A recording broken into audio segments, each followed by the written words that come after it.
JB 타임즈. 네, 더마카와 함께 시선 집중의 문을 열겠습니다. 어서 오세요. 네, 안녕하세요. 더마카입니다. 토끼님이 오늘까지 스트레스 받고 주말에는 편하게 지냅시다. JB 더마카도 하루만 더 힘내요. 라고 인사 보내주셨습니다. 아, 요즘 뭐 날씨도 좋고 주변 풍경도 좋지 않습니까? 네. 주말에는 모든 시름 내려놓고 좀 여유롭게 산책도 하시고 가족들하고 오붓한 시간도 보내시고 그래야 원기가 충전되지 않겠습니까? 아, 그럼 저도 회의 깨똑 잠깐 오프해도 되나요? 응? 뭐라고요? 회의 깨똑 잠깐 오프해도 되나요? 뭐라고 돼 있는데요? 주말에요? 주말에? 네. 오프해도 되냐고? 네, 오프해도 되냐고요? 일 다 한 다음에 오프하세요. 하하하하. 네, 알겠습니다. 월요일 방송은 해야 될 거 아니에요. 네, 그죠? 알겠습니다. 네. 열심히 하겠습니다. 오늘도 삐딱선 정신에 입각해서 주요 뉴스 챙겨드리겠습니다. 네. AS 타임과 가볼까요? 네.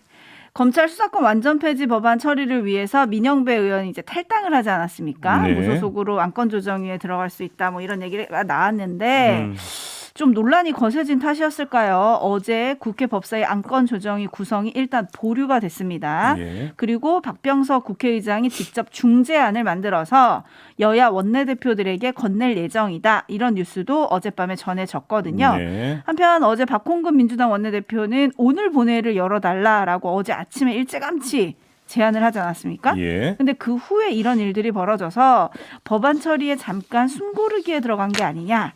어떤 언론은 휴전 이렇게 쓰기도 했던데 예. 지금 상황이 어떤 거예요? 말 그대로 숨고르기라고 봐야 될 것 같은데요. 국회의장실 쳐다보고 있다 이렇게 봐야 되는 거 아니겠습니까? 네. 일단 의장실에서 나오는 중재안을 보고 뭐를 하더라도 한다. 아마 그래서 일단 멈춤. 일단 멈춤. 이렇게 정리를 해야 될 것 같은데요.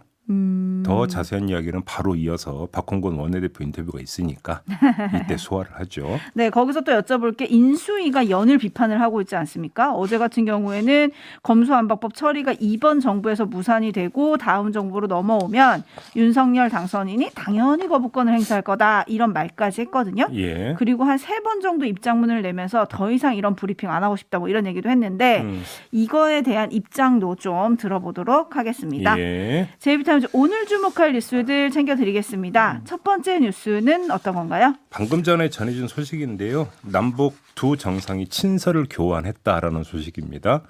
북한 조선중앙통신이 보도를 했는데 문재인 대통령이 지난 20일에 김정은 북한 국무위원장에게 친서를 보냈고 김 위원장은 다음 날 답장을 보냈다는 건데요. 문재인 대통령은 이 친서에서 퇴임 후에도 남북 공동선언들이 통일의 밑거름이 되도록 마음을 함께할 의사를 피력을 했다고 조선중앙통신이 보도를 했고요. 네. 이에 대해서 김 위원장은 임기 마지막까지 민족의 대의를 위해서 마음 써온 문재인 대통령의 고뇌와 노고에 대해서 높이 평가했다. 이렇게 역시 또 이 통신이 보도를 했는데 네.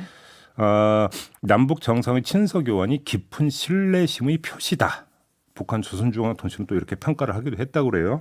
그런데 내용을 보면 네. 이 친서 교환은 어떤 뭔가 특별한 현안 내지 이벤트를 준비하기 위한 차원의 친서 교환은 아닌 것 같고 일종의 고별 편지 이런 걸로 좀 이해를 해야 되지 않을까. 이제 임기를 마무리하는 문재인 대통령에 그렇죠. 대한 퇴임 인사다. 그렇죠. 하지만 윤석열 당선인을 향한 메시지도 좀 숨어 있다고 볼 수는 없을까요? 어차피 이게 다 보도가 되고 남북 정상이 친서 교환했다. 이런 뉴스가 전해질 물론 테니까요. 내용이 서로가 희망을 안고 진함 없는 노력을 기울여 나간다면 북남 관계가 민족의 염원과 기대에 맞게 개선되고 발전하게 될 것이라는 데에 견해를 같이 했다. 네. 요 대목이 있기는 해요.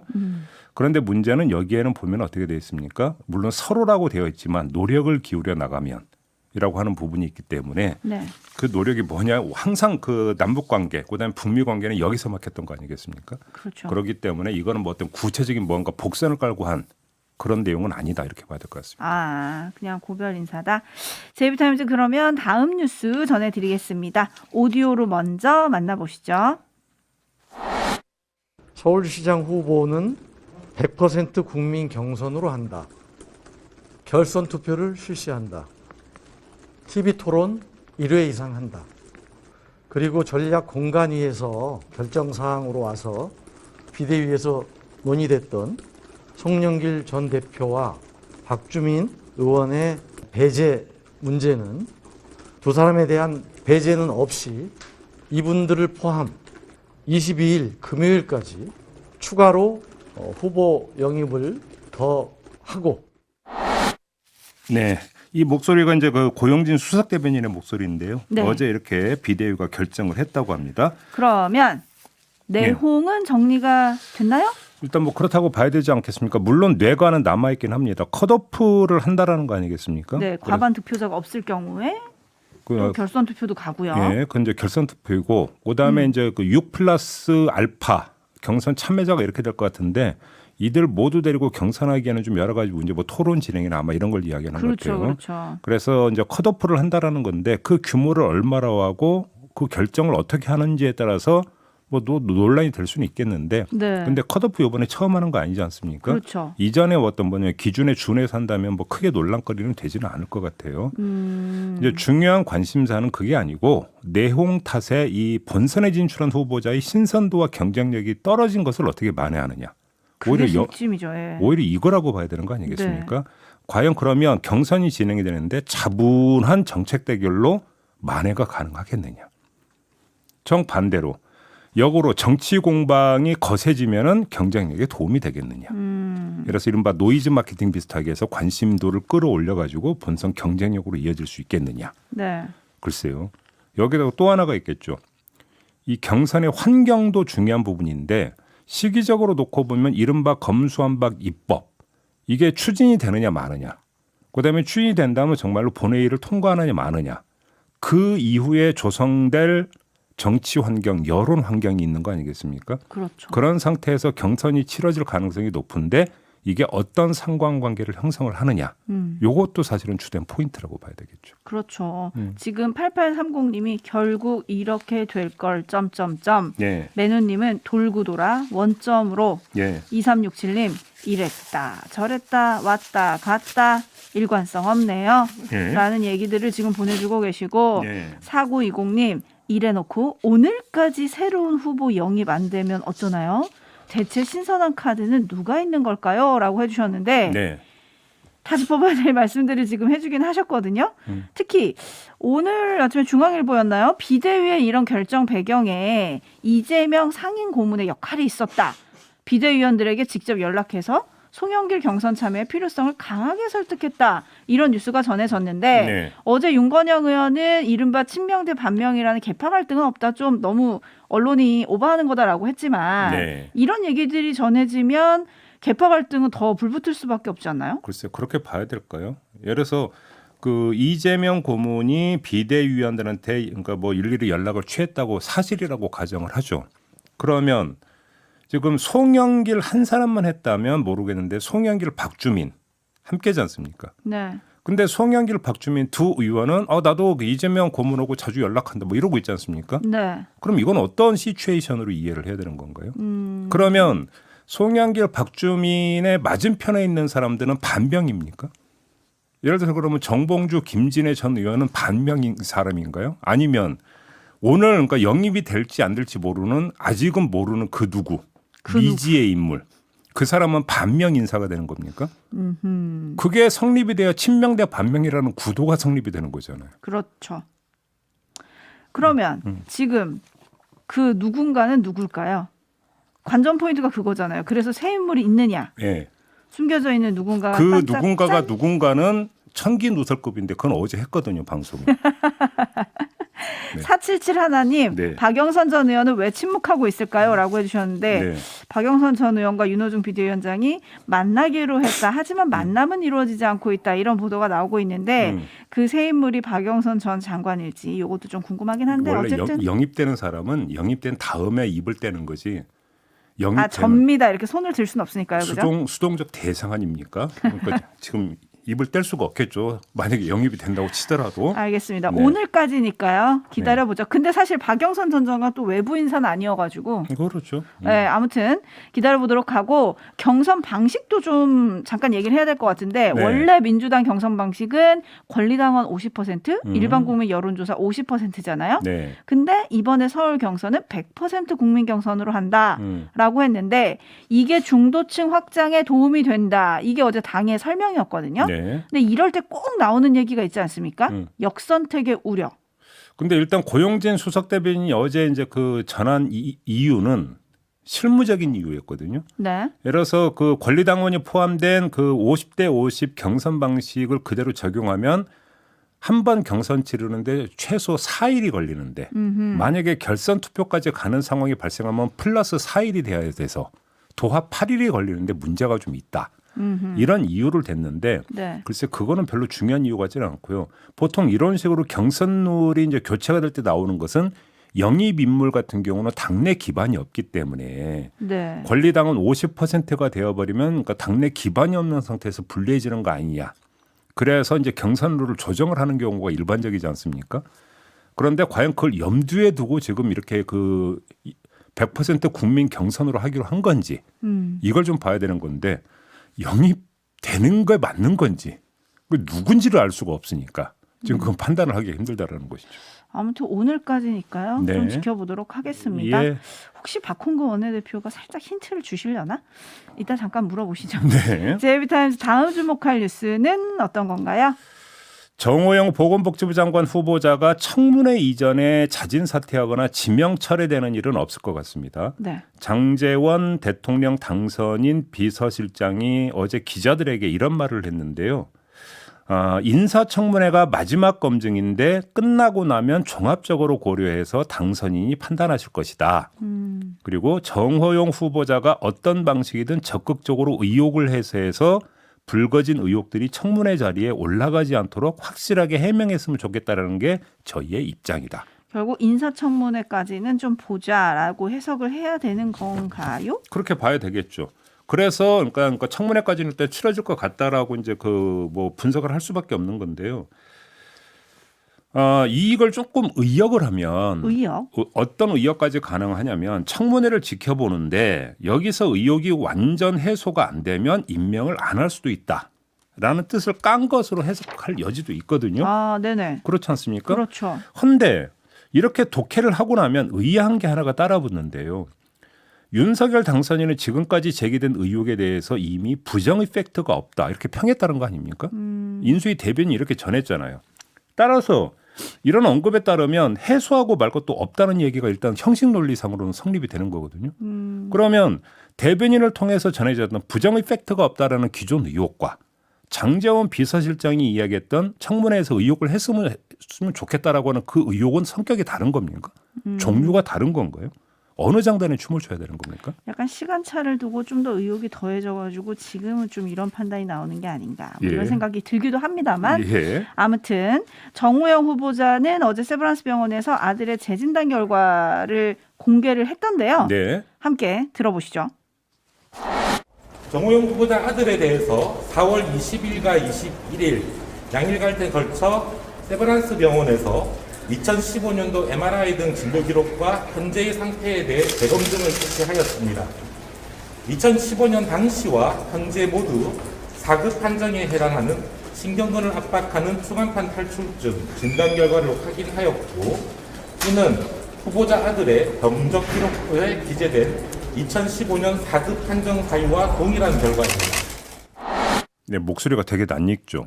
네, 저희가 코로나 국면에서 여러 차례 인터뷰를 했던 손영래 네, 보건복지부 대변인이 이제 이렇게 발표를 한 건데요. 네. 보통 이제 그 인사청문 준비단이 이제 관련 부처에 설치가 되기 때문에 손영래 어떤 보건복지부 대변인이 나선 것 같은데 좀 종합 정리를 좀 할게요. 네, 이 세브란스 신경외과 교수가 이제 이걸 재검진한 사람이죠. 연합뉴스 기자한테 뭐라고 이야기를 했냐면 2015년 병역 판정 당시 제출된 그 앞선 기록에서 요추 5, 6번이라고 왜 얘기했는지는 이해가 되지는 않지만 어허, 추간판 탈출이 있느냐 없느냐만 봤을 때는 추간판 탈출이 있다. 신경근이 눌렸느냐고 보면 눌려 있다고 봐야 한다. 이렇게 말하면서 네, 병역 판정에 대한 부분은 알 수 없고 진료 현장에서 할 얘기도 아니다. 이렇게 이야기를 했어요. 병역 판정에 대해서요? 예, 근데 조금 전에 손영래 대변인은 4급 판정 사유와 동일한 경우다 또 이렇게 이야기를 하지 않았습니까? 네, 그러면 어떻게 해석을 해야 되는 건가? 이걸 봐야 되는데 해당 의사는 병역 판정에 대한 부분은 알 수 없다고 했지만 그러면 손영래 대변인은 왜 이렇게 말을 했는가? 요걸 좀 이제 풀어야 될 것 같은데요. 재검증을 실시한 결과 4급 판정에 해당하는 신경근을 압박하는 추간판 탈출증 진단을 확인했기 때문에 이렇게 이야기했다라는 겁니다. 어. 다시 말해서 손영래 대변인의 설명은 디스크가 돌출이 된 상태에서 신경을 압박하지 않으면 상급이고 신경을 압박을 하면 4급이다. 판정 기준이. 네. 근데 신경을 압박하는 것으로 나왔으니까 4급 판정 사유와 동일하다. 이렇게 해석을 한 거죠. 이해되시죠? 네. 복잡하긴 한데 이해는 네, 하고 있습니다. 근데 이렇게 이해하고 나면 이해가 안 되는 게 있잖아요. 이미 얘기했잖아요. 5년 동안의 진료비가 토탈 15만 원이었다고. 네. 왜 치료를 안 받았을까가 좀 당연히 궁금해지는 거 아니겠습니까? 그러게요. 신경을 누르고 있다라는 거잖아요. 통증이 상당했을 거다라고도 또 얘기를 했던데. 신경을 누르고 있으니까 당연히 통증이 상당했을 텐데 이에 대한 손영래 대변인의 대답은 이런 겁니다. 아빠는 의사, 엄마는 약사, 본인은 의대생이라 자가요법 그리고 진통제 복용 등으로 관리해 왔다. 아, 이게 중이- 손영래 대변인의 지금 설명이거든요. 네, 중이 제 머리 못 깎는다는 말은 있지만 의사, 약사, 의대생이 있으면 통증이 심해도 네 괜찮군요. 네, 스님. 네, 죄송합니다. 네. 어쨌든 네. 근데 촌철님들은 여전히 조금 의문을 가지시는 것 같아요. 물푸레님 당시에 MRI를 보여줘야 팩트 체크가 제대로 되는 거 아닌가요? 일단 이거에 대해서 정호영 후보자 측은 그 보건복지위원들한테는 공개를 못 하겠고 그 각 정당이 지정한 의료 전문가를 만약에 지정을 해주면 그 사람한테는 비공개를 전제로 뭔가 공개는 할 수 있다. 이렇게 어제 밝혔다고 하던데 민주당은 이건 안 된다라고 또 거부를 했다라는 거죠. 네. 그리고 또 정우영 후보자는 도덕적 윤리적 잣대에 대해서 한 점 부끄러움이 없다.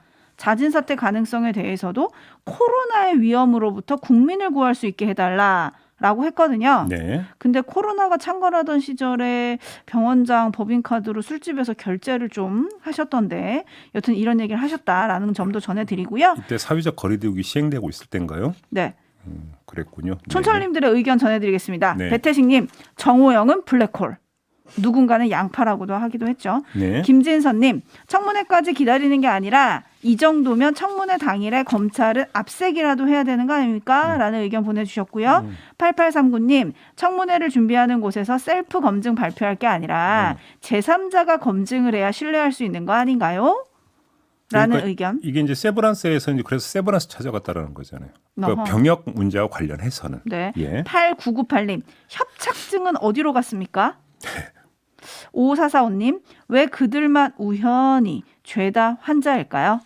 라는 의견 보내주셨습니다.